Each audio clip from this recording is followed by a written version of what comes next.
Cinema global వైడ్గా తీసుకెళ్లిన దర్శకధీరుడు SS Rajamouli గత కొంతకాలంగా మహాభారతం తెరకెక్కించాలనే ఆలోచనలో ఉన్నారనే సంగతి తెలిసిందే. భారతాన్ని సినిమాగా తీయడం తన జీవిత లక్ష్యాల్లో ఒకటని, తన డ్రీమ్ ప్రాజెక్ట్ అని పలు ఇంటర్వ్యూల్లో వెల్లడించారు. ఇది ఎప్పుడు కార్యరూపం దాల్చుతుందో తెలియదు కానీ సినీ అభిమానులు ఈ ఎపిక్ మైథలాజికల్ మూవీ కోసం ఆసక్తిగా ఎదురుచూస్తున్నారు. అయితే లేటెస్ట్గా మహాభారతం ప్రస్తావన రాగా జక్కన్న ఓ ఇంట్రెస్టింగ్ విషయాన్ని పంచుకున్నారు. నాని హీరోగా డైరెక్టర్ శైలేష్ కొల్ను తెరకెక్కించిన తాజా చిత్రం హిట్ 3 ద థర్డ్ కేస్. ఇందులో శ్రీనిధి శెట్టి హీరోయిన్గా నటించింది.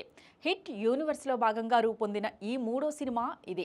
మే 1న ప్రపంచవ్యాప్తంగా గ్రాండ్గా విడుదల కానుంది. ఈ నేపథ్యంలో ఆదివారం హైదరాబాద్లో చిత్ర బృందం హిట్ 3 ప్రీ రిలీజ్ ఈవెంట్ను నిర్వహించింది. దీనికి ఎస్ఎస్ రాజమౌళి ముఖ్య అతిథిగా హాజరయ్యారు. ఈ సందర్భంగానే రాజమౌళి మహాభారతంపై నోరు విప్పారు. హిట్ 3 మూవీ కాన్సెప్ట్కు తగ్గట్టుగా యాంకర్ సుమా కనకాల స్టేజ్ మీదకు వచ్చిన వారిని ఇంటరాగేట్ చేసింది. ఇందులో భాగంగా నాని రాజమౌళిను కూర్చోబెట్టి సరదాగా విచారించింది. మీరు తీయబోతున్న మహాభారతం సినిమాలో నాని క్యారెక్టర్ ఫిక్స్ అయిందని రూమర్స్ వస్తున్నాయి. ఇది నిజమేనా అని సుమా ప్రశ్నించింది. దీనికి రాజమౌళి స్పందిస్తూ డెఫినెట్గా ఆ సినిమాలో నాని ఉంటాడనేది మాత్రం ఫిక్స్ అని సమాధానమిచ్చారు. సూపర్ స్టార్ మహేష్ బాబుతో చేస్తున్న SSMB 29 సినిమా అప్డేట్ ఇవ్వమని అడగ్గా దర్శకుడు నవ్వి ఊరుకున్నాడు. మహాభారతం సినిమాలో నాని ఫిక్స్ అని రాజమౌళి స్వయంగా చెప్పిన వీడియో ప్రస్తుతం సోషల్ మీడియాలో వైరల్ అవుతోంది. పాత్ర ఏంటనేది చెప్పనప్పటికీ జక్కన్న డ్రీమ్ ప్రాజెక్ట్లో నాని ఉంటాడని తెలియడంతో ఫ్యాన్స్ ఖుషి అవుతున్నారు. ఏ క్యారెక్టర్ సూట్ అవుతుందని ఇప్పటి నుంచే చర్చలు మొదలుపెట్టేశారు.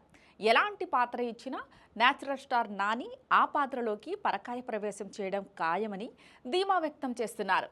రాజమౌళి గతంలో తన డ్రీమ్ ప్రాజెక్ట్ గురించి మాట్లాడుతూ, నా జీవితంలో ఒకే ఒక్క సినిమా తీసే అవకాశం వస్తే అది మహాభారతమే తీస్తాను. కానీ నాకు ప్రస్తుతం ఉన్న అనుభవం సరిపోదు. నేనింకా ఎక్కువ నేర్చుకోవాలి. కాబట్టి మహాభారతం తెరకెక్కించడానికి ముందు నుంచే నేను పూర్తిగా సిద్ధమవ్వాలి అని అన్నారు. ఇది ఒకే ఒక్క సినిమా తీయలేమని కూడా ఆయన చెప్పారు. దీన్ని బట్టి భారతాన్ని తన స్టైల్లో పలు భాగాలుగా రూపొందించే ఆలోచన చేసే అవకాశం ఉంది.